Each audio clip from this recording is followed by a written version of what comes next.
হাবিব ওয়াহিদ, যিনি বাংলাদেশের মিউজিকের ধারা বদলে দিয়েছিলেন ২০০৩ সালে। হাবিব ও কায়ার কৃষ্ণ অ্যালবাম বাংলা সঙ্গীতে এক নতুন অধ্যায় রচনা করেছিল। পপ আর লোকগানের অপূর্ব মিশেলে মুগ্ধ হয়েছিল সেই সময়ের তরুণ প্রজন্ম। সেই ধারা অব্যাহত রেখে ২০০৪ সালে কায়া ও হেলালকে নিয়ে হাবিব উপহার দেন মায়া অ্যালবাম। কৃষ্ণ ও মায়া অ্যালবামের পর কেটে গেছে দীর্ঘ ২২টি বছর।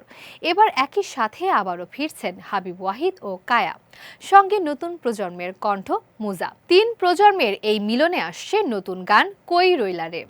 তুমি কই রইলা রে আমার বিরহিনীর প্রাণ। নতুন গান প্রসঙ্গে হাবিব ওয়াহিদ বলেন, গানটি নিয়ে অনেক রোমাঞ্চিত, কারণ প্রায় ২২ বছর পর কায়া ভাইয়ার সঙ্গে কোনো কাজ মুক্তি পাচ্ছে। গানটির রেকর্ডিং অনেক আগে হলেও এখনকার স্টাইল এবং অ্যাপ্রোচ অনুযায়ী মিউজিক করা হয়েছে। ৩ প্রজন্মের এই সঙ্গীতায়োজন নিয়ে হাবিব আরও বলেন, ভবিষ্যতে একটি দারুণ স্মৃতি হয়ে থাকবে।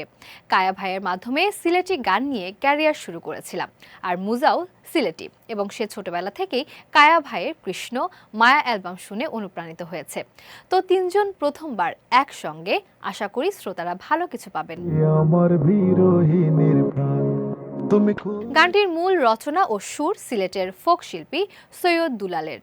রিমেক হলেও হাবিব ও মুজার অংশের যুক্ত হয়েছে নতুন কথা।